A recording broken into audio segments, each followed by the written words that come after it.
Doctor साहब थोड़ी सी technical बात है, जब ये वैक्सीन से या जरासीम अंदर चला जाता है तो हमारे अपने बदन का मुदाफ़ियाती निज़ाम इसके ख़िलाफ़ कैसे काम करके अपने आप को बचा सकता है? जब कोई वायरस अंदर अटैक करता है तो बॉडी के जो एक डिफेंस फोर्स है जिसको हम कहते हैं ये ल्यूकोसाइट्स, न्यूट्रोफिल्स और ये सारे जो मुख्तलिफ लिम्फोसाइट्स हैं, ये सारे के सारे आगे से एक हरावल दस्ता तैयार हो जाता है और ये उस जगह पहुंच जाते हैं जहाँ पे वायरस होती है। वहाँ पे ये एक इन्फ्लेमेशन का बायस भी बनते हैं और सम टाइम ये क्लियर भी कर लेते हैं मामला। ये ऐसे ही कि जैसे फ़ौज की किसी का हमला हो जाए तो हमारी फ़ौज आगे से हमला करती है, अब तो उसके दो रिज़ल्ट आ सकते हैं।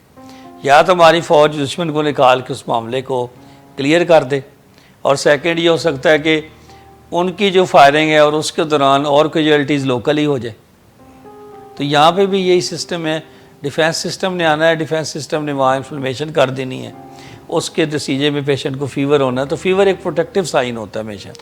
तो वो जो फ़ीवर हो रहा होता है असल वो केमिकल की वजह से हो रहा था जो डिफेंस सिस्टम के थ्रू निकलते हैं। अब दोनों वेज, अगर तो वायरस ज़रा कमज़ोर हो तो वो उसको क्लियर कर देते हैं और थोड़ा बहुत बुखार हुआ पेशेंट ठीक हो गया, और अगर वायरस ज़्यादा तगड़ा हो तो फिर डिफेंस सिस्टम तरह नाकाम हो जाता है। तो अब आपकी बात से बाहर निकली है जी कि ऐसा मरीज जो इम्यूनो कॉम्पिटेंट है, ऐसा शख्स, वो क्या होता है इम्यूनो कॉम्पिटेंट का मतलब ये कि उसको कोई डायबिटीज नहीं है, उसको कोई ये कोई दवाइयों के ऊपर नहीं है, कोई स्टीरॉइड्स नहीं ले रहा, कोई अस्थमा का मरीज नहीं है, कोई उसको सीओपीडी नहीं है, ब्रोंकाइटिस नहीं है, वो कोई स्टीरॉइड्स के ऊपर नहीं, इम्यूनोसप्रेसेंट ड्रग्स के ऊपर नहीं है, तो वो जो पेशेंट है वो इम्यूनो कॉम्पिटेंट कहलाएगा। अब इम्यूनो कॉम्पिटेंट निज़ाम तगड़ा है ज़रा उसका, इसीलिए लोग कहते हैं ना, इतनी थ्योरी चल रही होती है कि आप ये डाइट बेहतर करें, फलां करें, वो भी ये सारा इम्यून बूस्ट करने वाली बात है। जिंक के बारे में बात हो रही है, अच्छा ठीक है।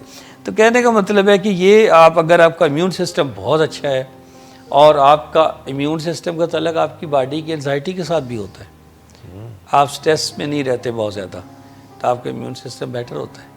तो इसका मतलब है कि अगर आप खुद कंपोज्ड हैं, आपका फेथ बड़ा अच्छा है अल्लाह ताला के ऊपर, ये सारी चीज़ें आ जाती हैं, तो इसका मतलब है कि आप वायरस को क्लियर भी कर जाएंगे, कोई ऐसी बड़ी बात नहीं है। और 2% मोर्टेलिटी का मतलब ये भी तो है ना कि 98% रिकवर भी हो रहे हैं। इसका मतलब है कि 98% चांस है कि आप वायरस को क्लियर कर लें। और यंग लोग जो है उनको तो ख़तरा नहीं है, वो इम्यून कॉम्पिटेंट यूजली होते हैं। यंग से क्या मुराद है?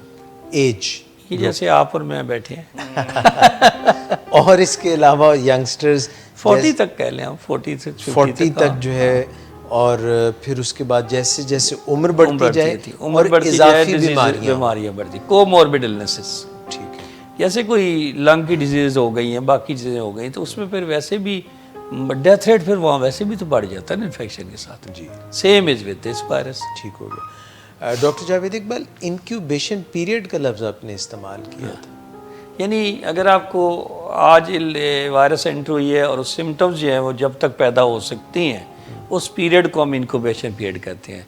यानी इस पीरियड में वायरस अंदर अपने आप को रेप्लिकेट तो कर रहा है जी, लेकिन अभी आपको इलामात नहीं है, तो इस पीरियड को हम इंक्यूबेशन पीरियड कहते हैं। It can be short as 2 days and it can be long as 14 days। अभी तक 24 days इन फ्यू सिचुएशंस हुआ है ऐसे, लेकिन 2 to 14 इसका इंक्यूबेशन पीरियड है। इन दिनों में अगर आप किसी को एक्सपोज हुए हैं तो अपने आप को 14 days तक आइसोलेट कर लें। आइसोलेट घर में भी आप कर सकते हैं, ज़रूरी नहीं उसके लिए वो कोमा जगह प्रोवाइड करें, घर में आप डिस्टेंस पे कर लें अपने आप को।